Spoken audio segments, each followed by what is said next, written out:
The Steinway grand piano gleamed under crystal chandeliers like a black mirror. Elijah Carter's small fingers hovered above the keys, trembling. The boy was 7 years old, wearing a button-down shirt with a frayed collar. His sneakers didn't quite reach the pedals. The ballroom fell silent. 300 guests in evening wear stopped mid-conversation. Champagne glasses froze halfway to lips. A woman in pearls whispered too loudly, "Who let that child in here?"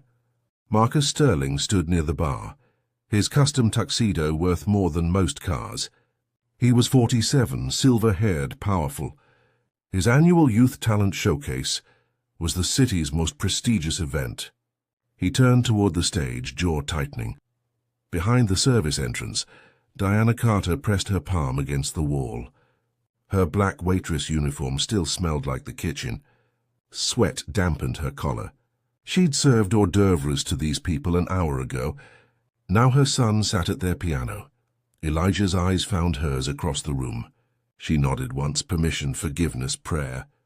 His right hand descended. A single note pierced the silence, middle C clear as truth. Then his left hand joined. The melody unfurled like something ancient waking up. The room transformed. Someone gasped. Marcus Sterling's champagne glass slipped from his fingers, caught at the last second. His face drained of color. The music shouldn't exist. Not from those small hands. Not from that worn shirt. But it did.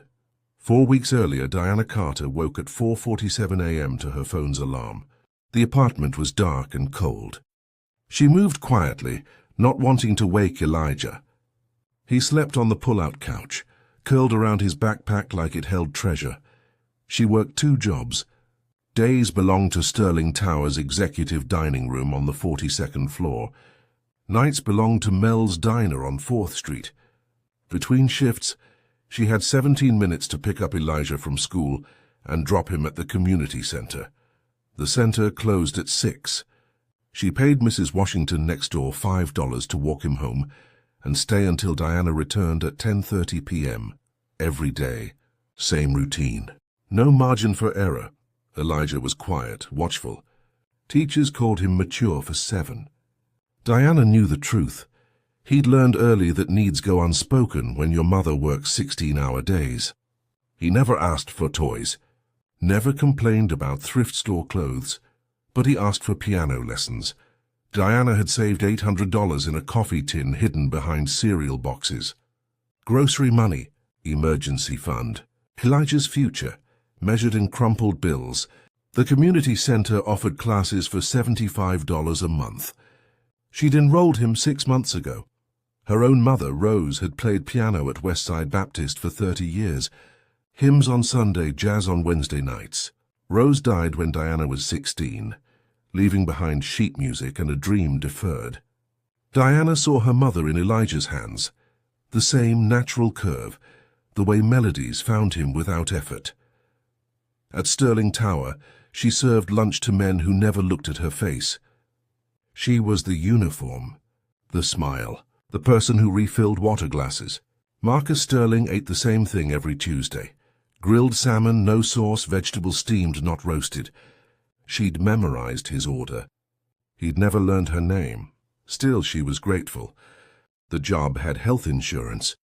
Elijah needed that. Vanessa Chen sat in her office reviewing applications for Sterling's Youth Talent Showcase.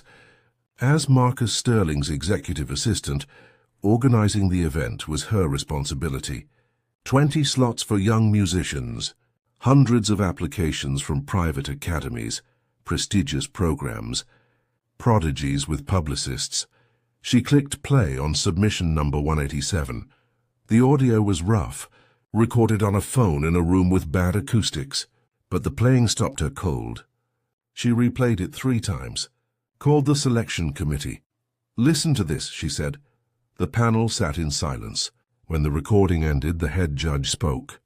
"Who is this?" Vanessa checked the file. "Elijah Carter, 7 years old. He submitted through the community center portal. Extraordinary. He's on the list. Nobody ran a background check. They assumed he came from their world. Private instructors, conservatory prep, parents with connections." The invitation went out. 3 days later, Elijah's backpack fell open on the kitchen floor. Diana bent to pick up scattered crayons and homework. A cream-colored envelope slid out. Embossed letterhead, Sterling Enterprises. Her hands shook as she opened it. Dear Mr. Carter, congratulations. You have been selected to perform at the annual Sterling Youth Talent Showcase. Diana's vision blurred. The showcase was legendary, life-changing. It was also held at Sterling Tower in the same ballroom where she served canapes to people who looked through her like glass. Elijah appeared in the doorway. Mom, you submitted an application. Her voice came out strangled. He nodded, small and scared. Mr. Patterson helped me record it. He said I was good enough. Are you mad? Diana looked at her son. 7 years old. Eyes full of hope and terror. He dared to reach for something beyond their zip code. Beyond their circumstances. I'm not mad, she whispered. But she was terrified Diana couldn't sleep that night. She lay in bed staring at shadows on the ceiling. The showcase was in 3 weeks. 3 weeks to prepare Elijah. 3 weeks to prepare herself for what would happen when her two worlds collided. She knew what judgment looked like, had felt it her entire life. The way store clerks followed her. The way teachers assumed less. The way women in the Sterling Tower elevator shifted their purses when she entered. She thought of her mother's hands. Rose's fingers had been rough from laundry work, cracked from winter cold, but on piano keys they transformed. Sunday mornings at Westside Baptist, those hands made everyone feel seen, made everyone feel possible. Music had been their escape, the one thing poverty couldn't steal. Rose had dreamed of Juilliard once before dreams got expensive. She'd poured everything into Diana instead, teaching her to read music before reading books.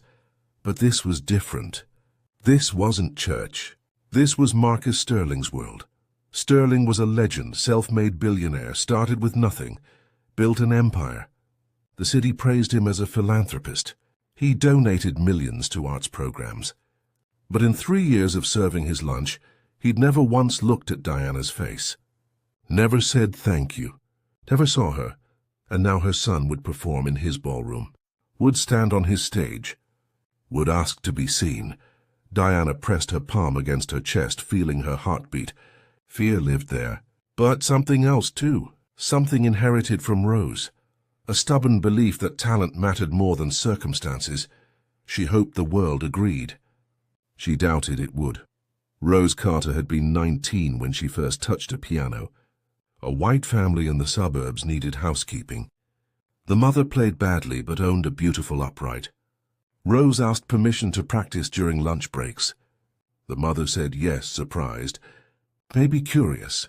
Rose taught herself from library books, scales at lunch, chords during dinner prep, hymns after the family slept. Within a year she played better than her employer. Within 3 she was Westside Baptist's pianist. She married young, had Diana at 23.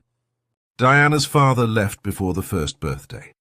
Rose worked 2 jobs, laundry and church, and still found time for music. She taught Diana everything. How to read notes before words, how to find melodies in city sounds. Rose dreamed bigger than their neighborhood allowed. She saved for a better piano, better lessons. But poverty had its own math. Every saved dollar got spent on rent or food or Diana's school supplies. Dreams became hope, became resignation. She died when Diana was 16. Stroke. Sudden. Diana found her slumped over the church piano, sheet music scattered like fallen leaves. The funeral was standing room only. People spoke of Rose's gift, her generosity, how she'd taught neighborhood kids for free. Diana inherited the sheet music and grief. And fear. Fear that talent didn't matter without wealth. Fear that the world would silence her the way it silenced her mother. Then Elijah was born. Diana saw Rose in his face immediately. When he was 3, he climbed onto a church piano bench and picked out Amazing Grace by ear. No lessons, no instruction. Just music flowing from some deep inherited place. Diana used tip money to enroll him at the community center. His teacher, Mr. Patterson, was 76, a former jazz musician with arthritic hands. He recognized genius when he heard it. "This boy is once in a generation," Mr. Patterson told Diana. "He doesn't just play music. He understands it, feels it. You need to get him real training." Real training cost thousands. Diana worked more hours, saved harder, but savings moved slowly when every dollar fought emergencies. Elijah grew faster than her bank account. The showcase was a door, maybe the only one that would open. Diana understood that. She also understood doors could slam in your face. 2 nights before the showcase, Diana stayed late finishing prep work in Sterling Tower's kitchen. The executive floor was empty. She took the service elevator up to throw out trash. The hallway was quiet. Voices drifted from a conference room. The door was cracked. Diana recognized the voices, Sterling's executive team. She moved to pass but heard something that stopped her. "Did you see the showcase list?" A man's voice, amused. "Some kid from nowhere made the cut." "Community center applicant," someone else said. "Probably a mistake." Laughter rippled. "Chen's getting sloppy. Sterling's going to be furious. This event is invitation only. Can't have randoms wandering in." Diana's blood turned to ice. She pressed herself against the wall, heart hammering. "Should we tell him?" Another voice. "Let Chen handle it." "It's her mess." More laughter. The conversation shifted to other topics. Diana forced herself to move, legs numb, vision blurred. She made it to the bathroom and locked herself in a stall. They knew. They'd already decided Elijah didn't belong. The invitation meant nothing. He was some kid from nowhere. A mistake to be corrected. That night, Diana researched Marcus Sterling, found interviews, articles, profiles, discovered something she'd never known. Sterling had been a piano prodigy. Performed at Carnegie Hall at 12. Critics called him transcendent. Then his father died. Sterling was 15. He quit music entirely, went into business, never performed again. The youth showcase was his way of staying connected. He personally judged every finalist. Music mattered to him. The thing he'd lost, the thing he'd loved. Diana understood then. This wasn't just a performance. It was a confrontation. Elijah would play in a room full of people who'd already decided he didn't belong. Would play for a man who'd given up his gift and might resent seeing it in someone he considered beneath him. She almost withdrew Elijah. Almost called Vanessa Chen and made an excuse. But when she looked at her sleeping son, she thought of Rose, of gifts silenced, of doors slammed shut. Fear was inherited. But so was courage. The showcase day arrived cold and bright. Diana worked the morning shift, hands shaking as she arranged pastries. Sterling swept through the dining room at 11 a.m., phone pressed to his ear. He didn't glance at her. She'd asked for the evening off weeks ago. Her supervisor had denied it, short-staffed. Diana had no choice but to work the service entrance during the event. She'd watch her son through kitchen doors. At 5 p.m., limousines began arriving. Children emerged in designer clothes, followed by parents in furs and tailored suits. Private instructors carried instrument cases. Photographers captured arrivals. Diana changed into her service uniform. Black slacks, white button-down, name tag. She positioned herself near the ballroom's side entrance, where she could see the stage. Elijah arrived with Mr. Patterson, who'd offered to accompany him. The old man wore his one good suit. Elijah wore his cleanest shirt, white cotton from Goodwill, collar slightly worn, sleeves too short. Diana had pressed it 3 times. They entered through the main lobby. Other families stared. A mother in pearls pulled her daughter closer. A father frowned and checked his phone. Elijah's eyes found Diana through the crowd. She smiled, but her heart cracked. Backstage, the performers waited in a green room. Elijah sat alone in a corner. Other children clustered in groups, comparing conservatory instructors and summer programs in Europe. Parents discussed competitions and agents. One mother approached the event coordinator. "Excuse me, who's that boy?" She pointed at Elijah. The coordinator checked her list. Elijah Carter. And his parents? Guardian isn't listed as attending. The woman's face tightened. This is highly irregular. Vanessa Chen stood near the door, clipboard in hand. She'd seen Diana's name in the employee directory that morning. Seen her file. Understood the connection. Her stomach twisted. She could pull Elijah now, claim a scheduling error. It would be merciful.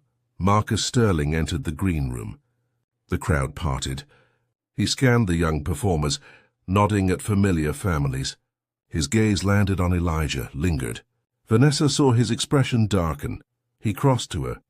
"Vanessa, a word." They stepped into the hallway. "Who approved the Carter boy?" "The selection committee, sir." His audition was extraordinary. His background... Vanessa hesitated. "Community center applicant." Sterling's jaw tightened. "This is a curated event. These families donated... With respect, sir, the showcase is supposed to identify talent, not connections." Sterling stared at her. Vanessa held her breath. Finally, he nodded once. "He performs last. If there are any issues, address them quietly." He returned to the ballroom. Vanessa exhaled. Elijah was on the program. For now, the showcase began at 7 p.m. A violinist opened, then a cellist, a soprano, a flutist. Each performance drew applause. Parents beamed. Sterling took notes in his leather journal. Diana watched from the service entrance, hidden in shadows. Her hands gripped a tray of empty glasses. Every child was brilliant. Every child belonged to this world. Elijah went last. The MC announced his name. And finally, Elijah Carter performing Chopin. Elijah walked onto the stage. The room's energy shifted. Gasps rippled through the crowd. The boy looked impossibly small under the lights. His worn shirt glowed white. His sneakers squeaked on polished wood. A woman whispered, "Is this a joke?" Marcus Sterling's head snapped up from his journal. His expression went from confusion to recognition to something darker. He turned, scanning the room. His eyes landed on Diana, half hidden by the service door. Their gazes locked. Understanding flooded his face. The lunch server, the woman who'd worked his dining room for 3 years. This was her son, a board member stood. "James Richardson, chairman of the Arts Council." "Marcus, this is inappropriate. He clearly doesn't belong here. How did this happen?" The crowd murmured agreement. Elijah froze at the piano, hands hovering above keys. His eyes found his mother. Diana saw his fear, saw him shrinking. She stepped forward from the shadows, still in her uniform, name tag reflecting stage lights. 300 pairs of eyes turned toward her. Recognition spread through the crowd. The help. The server. The invisible woman. Humiliation burned through Diana's chest like acid. She'd been right. The door was slamming. They'd let Elijah walk onto the stage just to push him off. Marcus Sterling stood. His face was unreadable. He raised one hand for silence. The room obeyed immediately. "Mr. Richardson," Sterling said quietly. "Sit down." Richardson hesitated, then sat. Sterling walked toward the stage. Each step echoed. He stopped 5 feet from the piano. Looked at Elijah. Looked at Diana. His expression remained cold, controlled. "Let him play," Sterling said. Silence crashed over the ballroom like a wave. No one moved. No one breathed. Elijah's hands trembled above the keys. Diana's vision blurred with tears. She didn't know if Sterling's words were mercy or cruelty. Didn't know if he was giving her son a chance or setting him up for a more public humiliation. Elijah's fingers descended. The first note split the silence. The first notes wavered. Elijah's right hand found the melody, but his left hand faltered. He could feel the room's hostility like temperature, cold, dismissive, waiting for him to fail. Diana watched from the service entrance, every muscle locked. She saw her son's fear in the set of his small shoulders, saw him retreating into himself. Then Elijah closed his eyes. His hands stilled for one heartbeat. Diana recognized the gesture. It was what Rose used to do. A moment of internal silence before the music took over. His fingers moved again. This time they remembered. Mr. Patterson's voice, "Don't play for them. Play for the music." The community center's broken piano with its stuck keys. His grandmother's hymns filtering through his mother's humming. Chopin's nocturne in E-flat major unfurled from his hands, but it wasn't traditional. Elijah wove in jazz undertones, gospel rhythms. The melody became a conversation between classical precision and raw emotion. Between what he'd been taught and what he'd absorbed living in his world. The room remained frozen. Diana scanned faces. Some looked confused, others annoyed. Marcus Sterling stood motionless, expression unreadable. The final notes faded. Silence stretched like a chasm. No applause. No reaction. Just 300 people staring at a small boy in worn clothes. Elijah opened his eyes, looked at the audience, looked at his mother. Diana saw the exact moment her son understood. He didn't belong here. The music hadn't mattered. Nothing he did would matter. He stood carefully, head down, and started walking toward the stage exit. Marcus Sterling's voice cut through the silence. "Stop!" Elijah froze. Diana's heart stopped. Sterling walked onto the stage. Every eye tracked him. He moved with the controlled power of a man used to commanding rooms. When he reached the piano, he looked down at Elijah. "Play something else," Sterling said. His voice was strange, tight, almost broken. Elijah stared up at him, terrified. The billionaire's face was pale, jaw clenched. Something was happening that Diana didn't understand. "I only prepared the one piece," Elijah whispered. "Then play anything. Something you created," the crowd murmured. This wasn't protocol. Sterling never engaged performers during the showcase.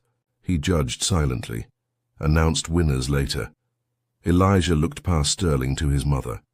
Diana nodded, though she had no idea what was happening. Elijah returned to the piano bench. His hands hovered over the keys. "I don't have a name for it," he said quietly. "Just play," Elijah began. The melody emerged slowly, tentatively. It was the sound of city buses at dawn, brakes hissing. His mother's tired footsteps on stairs. Hope filtering through kitchen windows. Laughter in the community center. Mr. Patterson's patient corrections. But underneath those sounds was something older. A foundation melody that felt like memory. Like something passed down. Gospel cadences, blues progressions, a theme that repeated and evolved. Diana felt recognition prickle her spine. She knew this melody. Her mother had played it.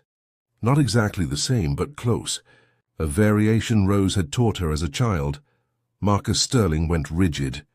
His hands gripped the edge of the piano. His face drained of all color. When Elijah finished, Sterling's voice came out as barely more than a whisper. "Where did you learn that?" Elijah shrank back. I made it up. From things my mom plays. From my grandmother's music." Sterling looked up.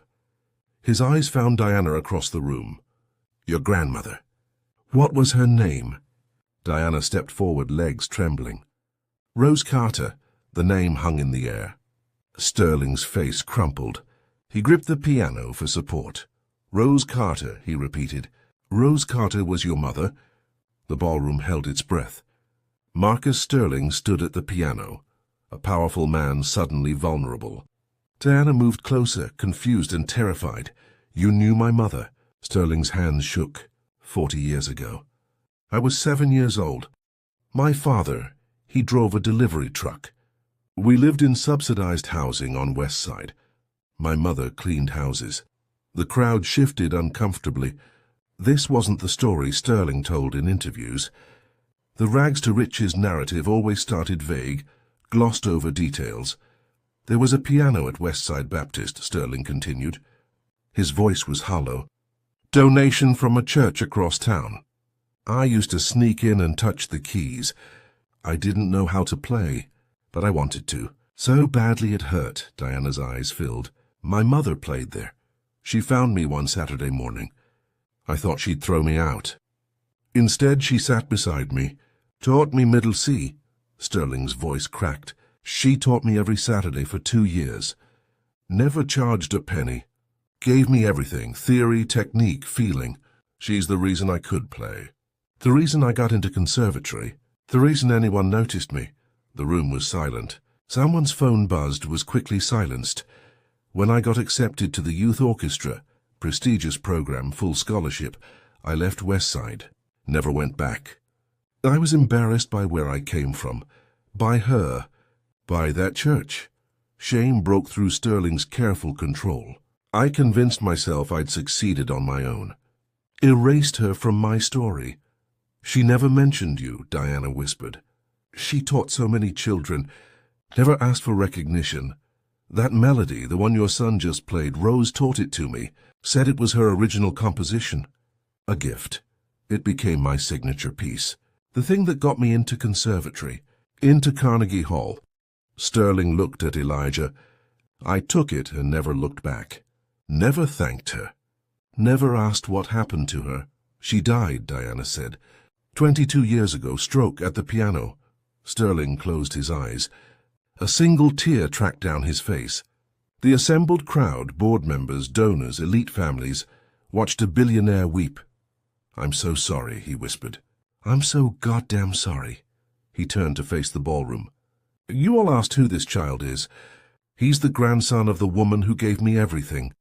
The woman I erased. The woman whose melody I built my career on. His voice hardened. And tonight I almost silenced him the same way the world silenced her. Diana felt something break open in her chest. Years of invisibility. Years of being looked through. I serve you lunch every day, Mr. Sterling, she said quietly. You've never seen me. Not once. The truth landed like a physical blow. Sterling's face crumpled. I know. I refill your water. Bring your salmon. Clear your plates. Diana's voice strengthened. For 3 years, I've been invisible to you. I know, Sterling repeated. His voice was destroyed. I know. James Richardson stood. Marcus, surely we can discuss this privately. Sit down, James. Sterling's command was absolute. Richardson sat. Sterling knelt beside Elijah, eye level with the small boy. Your grandmother gave me a gift I didn't deserve. Made me believe I could be more than my circumstances. Then I forgot her, forgot where I came from, forgot that talent doesn't ask permission from wealth. He looked up at Diana. I'm sorry I didn't see you. I'm sorry I became the kind of man who stopped seeing people. The ballroom was silent, except for someone's muffled crying. Vanessa Chen wiped tears from her eyes. Sterling stood, addressed the crowd. This child has more talent than anyone in this room, including every performer tonight. And I almost silenced him because he didn't look like he belonged. He paused. Rose Carter taught me that music is the great equalizer. That gifts don't care about zip codes or bank accounts. I forgot that lesson. Tonight, her grandson reminded me. Marcus Sterling established the Rose Carter Memorial Music Scholarship that night. He announced it standing on the stage, voice still rough with emotion. Full tuition for music education. Any student, any background, no application fees, no audition costs. Need-based and talent-blind, in honor of the woman who saw potential in a poor kid who had nothing, who gave freely and asked for nothing, who I forgot. Elijah became the first recipient. The crowd applauded finally, some enthusiastically, others uncomfortably. But it didn't matter anymore. 3 months later, Diana quit her night shift at Mel's Diner. The scholarship covered Elijah's lessons at a prestigious conservatory. She had evenings again, had time to help with homework, had time to breathe. She kept her job at Sterling Tower, but things changed. Sterling learned her name, asked about Elijah, sometimes sat in the dining room and talked about Rose, about the old church, about the Saturday lessons he'd buried in his past.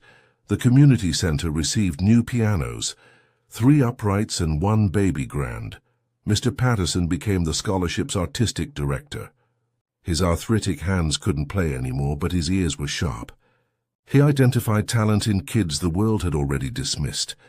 6 months after the showcase, Elijah performed his first recital. A small venue, 200 seats, half filled with students and families from his neighborhood. The other half filled with Sterling's world, board members who'd attended sensitivity training, donors who'd been challenged to remember where they came from. Diana sat in the front row. Marcus Sterling sat beside her. Both cried when Elijah played his grandmother's melody, now properly titled Rose's Gift. The local news covered the recital, used words like prodigy and inspiring, but Diana barely noticed. She watched her son's hands move across keys, saw Rose in every gesture, saw gifts flowing forward instead of stopping with circumstances. After the performance, Sterling approached Diana in the lobby. "Thank you," he said quietly. "For what?" "For not giving up. For fighting to get Elijah on that stage. For reminding me what I'd lost."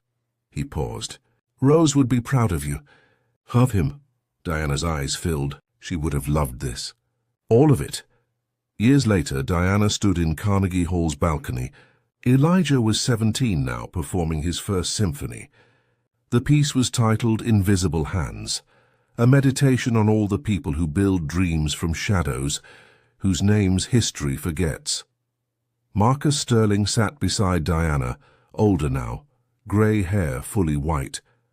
He'd stepped back from business, focused on the scholarship foundation. Over 1,000 students had graduated through the program. Rose's name was known in music education circles. Her story was taught. The symphony built toward its climax. Elijah's composition wove together gospel, jazz, classical, and blues. The sound of America's forgotten musicians, the ones who played in churches and community centers, who taught for free, who gave everything and asked for nothing. Diana thought of her mother's hands, rough from laundry work, graceful on piano keys, teaching a rich boy who would forget her name for 40 years. But music remembered. Music kept the truth. Sterling leaned close. "She saved me twice. Once when I was 7. Once when I was 47. Diana nodded.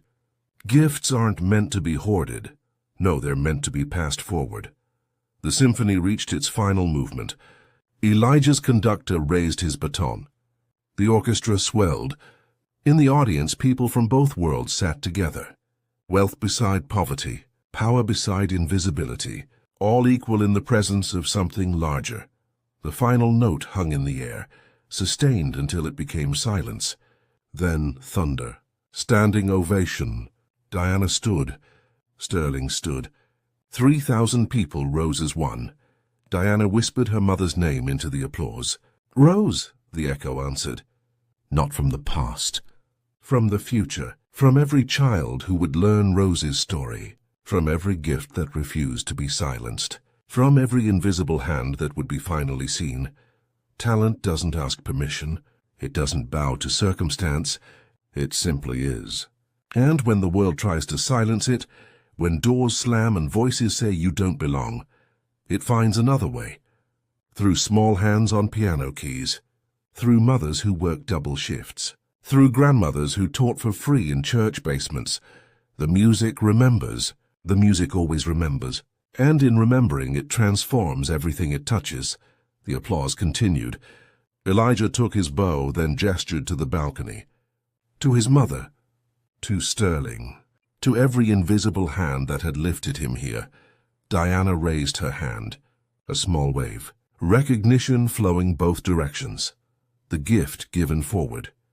The circle complete. The door, finally open for everyone brave enough to walk through.